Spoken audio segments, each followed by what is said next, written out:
네, 이렇게 간밤에 있었던 소식들 함께 전해드렸는데요. 시장 마감 상황도 들어보겠습니다. 김민아 캐스터 마감 상황 전해주세요. 네, 유럽의 주요국 증시들 약보합권 내에서 마무리를 지었습니다. 유럽 증시에 이렇게 불안감이 확산이 되고 있는 이유는 S&P 글로벌이 발표를 했던 유로존 8월 PMI 확정치가 33개월 만에 최저치로 떨어졌기 때문인데요. 따라서 유로스톡스 50지수 살펴보시더라도 0.25%로 소폭 밀리면서 4,269포인트의 종가를 형성을 했습니다. 또 유로존의 기대 인플레이션 역시나 여전히 높은 수준을 유지하고 있기 때문에 이달 통화정책 회의를 앞둔 ECB의 고민도 깊어질 것으로 점쳐지고 있는데요. 따라서 유럽 증시에서는 이렇게 투자 심리가 흔들리고 있다는 점도 확인해 보시면 좋을 것 같습니다. 네, 이어서 원유 선물 가격 흐름 살펴보시죠. 네, 원유 선물 가격 흐름 살펴보시면 1.4%가량 올랐습니다. 86.74달러의 종가를 형성해내는 모습이었고요. 최근 들어서 이렇게 원유 가격은 지속적인 상승세를 그려나가고 있습니다. 10개월 만에 최고치를 그려나가고 있는 건데요. 사우디 그리고 러시아가 3개월 감산 연장을 발표를 했습니다. 이에 따라서 겨울철에 수요와 공급 우려가 다시 한번 불거지면서 이렇게 국제 유가는 다시 한번 치솟았다고 보시면 되겠고요. 사우디와 러시아는 감산이 10월까지 연장을 할 것으로 점쳐졌었는데 이러한 시장의 예상을 깨고 하루 130만 배럴의 자발적 원유 감산을 올해 말까지 연장하겠다고 밝혔습니다. 이에 따라서 국제 유가도 1% 넘는 강세를 기록을 했습니다. 네, 이렇게 원유 선물 가격 흐름 그리고 유럽 증시 마감 상황 전달해 드렸는데요. 이어서 미국 증시는 어떻게 마무리를 지었을지 SH인베스트먼트의 김선영 연구원 통해서 들어보겠습니다. 네, 연구원님 안녕하세요. 네, 안녕하십니까. 네, 지난밤 뉴욕 증시 마감 상황 전달해 주시죠. 예, 노동절 연휴를 마치고 3일 만에 열린 오늘 뉴욕 증시는 소폭의 하락세를 보였고 지수별로는 다우존스가 0.56%, S&P 500은 0.4%, 나스닥이 0.08% 하락했던 반면 소형주 중심의 러셀 2000은 2.1%의 급락세를 보였습니다. 국제 유가 상승에 따라 미국의 국채 금리가 급등하면서 성장 업종과 시장 전반에 부담으로 작용했으며 8월 차이신 서비스업 구매 관련자 지수 PMI가 51.8을 기록해 시장의 전망치였던 53.8을 믿던 점이 중국 경제 위축 우려로 다가왔던 하루였습니다. 하지만 시장은 연방준비제도가 이달 기준금리를 인상하지 않을 것으로 점치고 있는데요. 시카고 상품거래소 페드워치에 따르면 오는 19일부터 이틀간 열리는 FOMC에서 기준금리가 동결될 가능성을 약 93%로 예측하고 있으며 이에 따라 다음 주에 발표되는 소비자 물가지수 CPI 데이터에 시장의 관심이 집중될 것으로 보입니다. 업종별로는 에너지, IT, 이미 소비재 등이 소폭 상승했던 반면 운송, 산업, 유틸리티, 기초소재, 부동산, 건설 등이 하락했고 벤치마크인 10년 만기 국채금리는 전일 대비 크게 상승한 4.268%, 달러 인덱스는 0.56% 상승해 올 3월 이후 최고 수준으로 올랐으며 오늘 특징 종목들을 보면 오는 9월 18일부터 S&P 500 지수에 편입된다는 뉴스로 에어비앤비의 주가가 7.2% 급등했으며 증권사 바클레이스가 투자 의견을 중립에서 비중 확대로 높이고 목표 주가를 기존의 126에서 150달러로 상향 제시한 데 따라 소프트웨어 업체인 오라클은 2.5%의 강세로 거래를 마쳤습니다. 앞서 말씀드린 대로 국제 원유 가격이 10개월 내 최고 수준으로 상승하면서 인플레이션을 억제하려는 연방준비제도 등 각국 중앙은행들의 노력에 새로운 도전이 될 것이라는 우려로 이어지면서 오늘 미국 국채금리를 가져오면서 금융시장에는 부담으로 작용했습니다. 사우디아라비아가 러시아와 함께 원유 감산을 최소 한 분기 이상 더 연장하겠다고 발표한 점이 유가 상승을 가져왔는데요. 브렌트유의 10월 선물 가격은 전일 대비 1.4% 이상 상승해 장중 배럴당 90달러를 돌파했고 서부 텍사스산 중진류인 WTI 역시 장중 88달러에 육박했는데요.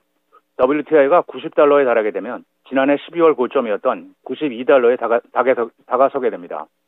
전문가들은 사우디아라비아와 러시아가 국가 오페크 플러스 동맹의 노력을 강화해 장기적인 감산을 계획하고 있다면서 러시아는 우크라이나 전쟁으로 군비 소요가 큰 관계로 재정적인 충족이 필요한 시점이고 사우디는 미국과의 관계 냉각 속에서 러시아의 움직임을 파악해 자국의 이익을 극대화하는 데 집중하고 있다는 지적입니다. 증권사 골드만삭스가 미국의 경기 침체 가능성을 15%로 낮추고 연준이 이번 달 금리를 인상하지 않을 것이며 사실상 금리 인상 주기가 완료된 것으로 예측했습니다. 골드만삭스의 수석 경제학자인 얀 하치우스는 긍정적인 인플레이션과 노동시장 뉴스로 향후 12개월 동안 미국의 경기 침체 가능성을 종전의 20에서 15%로 낮췄다고 밝혔는데요. 골드만삭스는 미국의 경기 침체 가능성을 지난 3월에는 35%로 7월에는 20%로 낮췄으며 이번에 다시 15%로 낮춘 것으로 현재 월가가 미국의 경기 침체 확률을 평균 60%로 예측하는 것과 비교하면 골드만삭스의 전망은 훨씬 낙관적이라 지적입니다. 하치우스는 올 4분기에는 학자금 대출 상환 재개와 최근 주택담보대출금리 인상에 따른 단기적인 주택시장 타격 등 둔화 요소가 있긴 하지만 경기 둔화는 얇고 단기적일 것으로 예상한다면서 낙관적인 전망에 대한 이유로 여전히 강력한 노동시장과 임금 상승이 더 높은 가처분 소득 증가로 전환될 것이라는 점과 연준의 통화 긴축에 따른 부담이 계속 줄어들 것임을 주장하고 있습니다. 영화와 TV 스튜디오 소유주이며 CNN 등 미디어 업체와 유로 TV 네트워크 분야에서 HBO 등 가장 큰 포트폴리오를 보유하고 있는 워너브라더스 디스커버리가 헐리우드 작가와 배우들의 파업이 올해 말까지 이어질 경우 연간 3억에서 최대 5억 달러가량의 이익을 감소할 것이라고 예상했습니다. 미국의 작가 길드 노조 회원들은 100일 넘게 파업 중이며 일부 배우들이 동참하고 있고 최근 스튜디오와 작가 간의 협상이 진행되고 있다는 뉴스인데요. 이 같은 파업 여파로 대작 영화 듄 파트 2는 당초 올해 가을 개봉해서 내년 3월 15일로 개봉이 연기됐고 고질라 엑스콩 새로운 제국은 내년 4월로 애니메이션 반지의 제왕 로이름의 전쟁은 내년 12월로 연기된 바 있습니다. 한편 파업은 매출 이외에도 잉여 현금 흐름에도 영향을 미치지만 올해 잉여 현금 흐름 전망은 최고의 수익을 올리고 있는 히트작 바비 덕분으로 최소 50억 달러로 높이고 있습니다.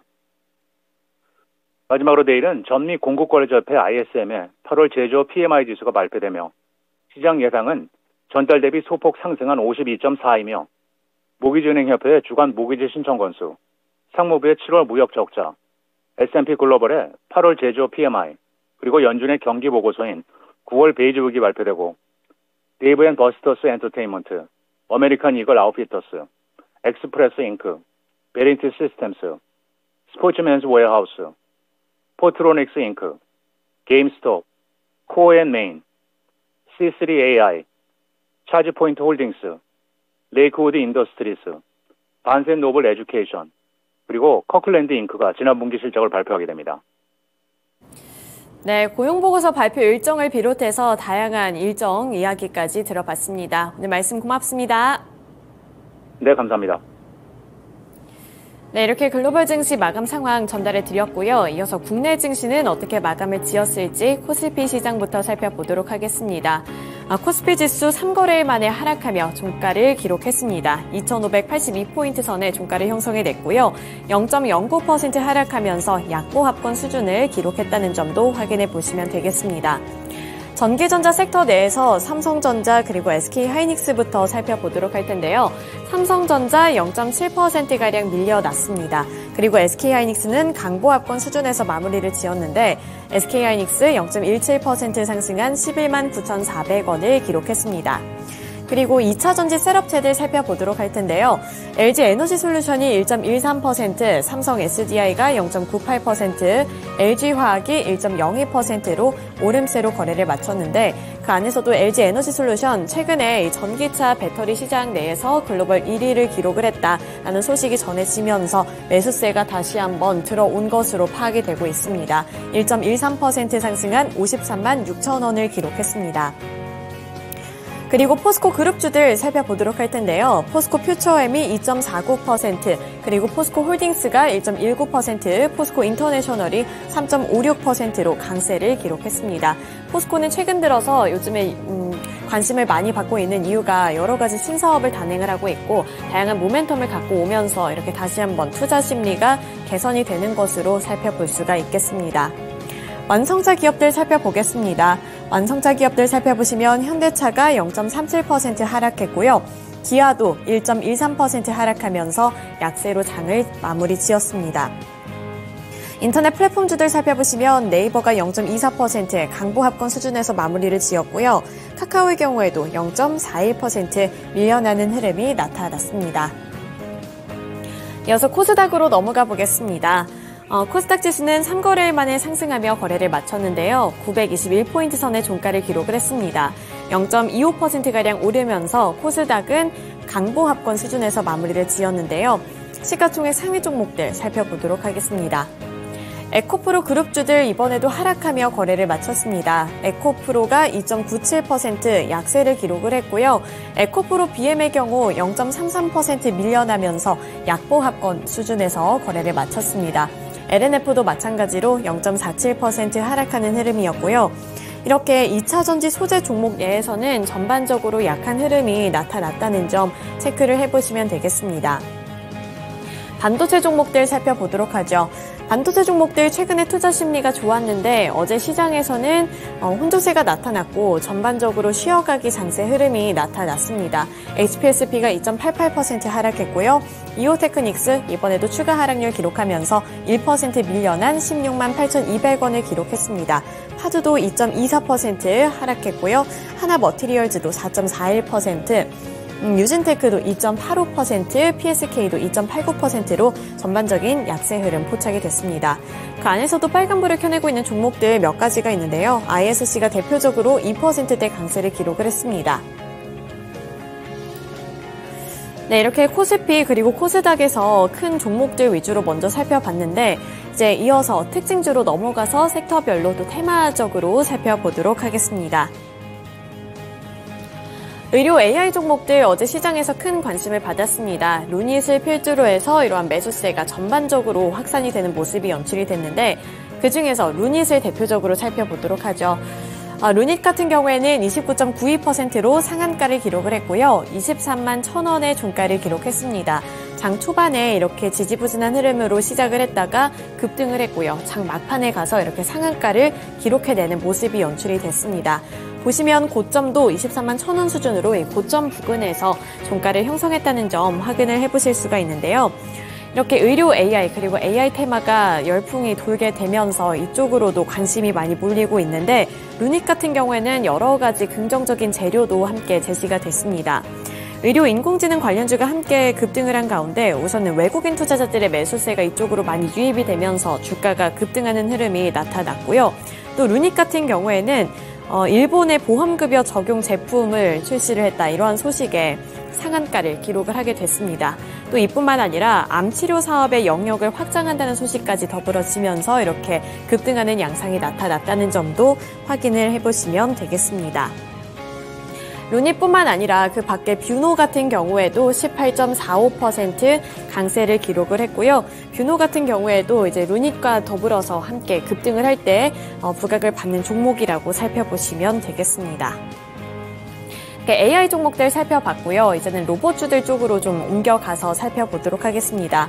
로봇주들 살펴보시면 또 최근 들어서 로봇주들도 함께 관심을 받고 있다는 점을 살펴보실 수가 있는데요. 스맥의 경우에도 9.07% 추가 상승률을 나타내줬고요. 또 그 밖에 SBB테크라든지 SPG 같은 종목들도 2.65%에서 6.93%대까지 상승폭을 드러냈습니다.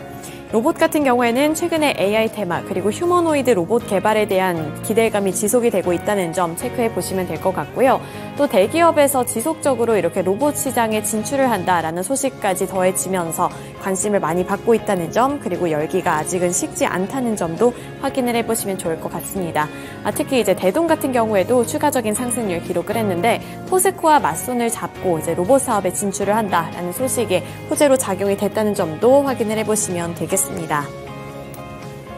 네, 이어서 두 번째 테마 살펴보도록 하겠습니다. 어제 장 초반부터 강세를 기록을 했었던 그런 테마가 한 가지가 있었죠.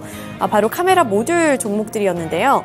옵트론텍이 29.95% 강세를 기록을 했습니다. 옵트론텍부터 주가 흐름 살펴보시면 장 개장 직후부터 바로 이렇게 상한가를 기록해냈고 이 상한가를 잘 유지해주는 모습이 연출이 됐습니다. 29.95% 상승한 3,580원의 종가를 기록을 했는데요. 카메라 모듈 같은 경우에는 삼성전기에서 호재 소식을 한 가지 들고 왔습니다. 어제가 5일이었으니까 4일 기준으로 4일에 이제 막 장을 마치고 나서 기사가 한 가지가 나왔었는데요. 삼성전기가 미국 전기차 업체에 카메라 모듈을 공급한다는 소식이 부각이 된 겁니다. 지금 시장에서는 이 전기차 업체가 테슬라의 것으로 추정을 하고 있고요. 공급 수량 및 금액 등은 아직 정해진 바가 없다고 4일에 공시를 했는데 지금 이렇게 삼성전기 카메라 모듈이 테슬라에 탑재되는 것 아니냐라는 소식과 함께 카메라 모듈주들 쪽으로도 매수세가 확산이 됐고요. 그중에 대표적인 종목 중 하나가 바로 이 옵트론텍이라고 살펴보시면 되겠습니다. 또 옵트론텍뿐만 아니라 전반적으로 자율주행 테마 쪽으로도 매수세가 확산이 됐다는 점 전일 시장의 특징으로 함께 잡아보도록 하겠습니다. 네, 그리고 마지막으로 초전도체 관련 종목들 살펴보겠습니다. 대표적인 종목 한 가지만 보고 넘어가 보도록 하죠. 파워로직스입니다. 파워로직스 14.97% 올랐고요. 현재 화면에는 없지만 신성 델타테크도 이 초전도체 관련 종목으로 여겨지면서 전일 시장에서 다시 한번 상승해주는 모습이 연출이 됐습니다. 이 테마 안에 들어가 있는 종목군들이 전반적으로 관심을 많이 받았고 빨간불을 켜냈다는 점도 확인해 보실 수가 있는데요. 이 초전도체 테마 종목들 예전에 이제 전달에 LK99가 초전도체다 아니다라는 부분과 함께 관심을 많이 받았다가 탄력을 모두 다 반납하는 흐름이 나타났었는데 어제 같은 경우에는 이 네이처 학술지에서 초전도체가 꼭 LK99가 아니더라도 이 과학 업계에서는 굉장히 중요하다. 따라서 뭔가 더 개발을 하고 연구를 하는데 힘을 써야 한다라는 유의 멘트를 내놓게 되면서 다시 한번 투자자들의 관심을 샀습니다. 그중에서 파워로직스가 대표적인 종목 중 하나고요. 14.97% 오른 1290원의 종가를 기록했습니다. 네, 이렇게 특징주들까지 함께 알아봤고요. 지금까지 글로벌 증시 마감 상황이었습니다.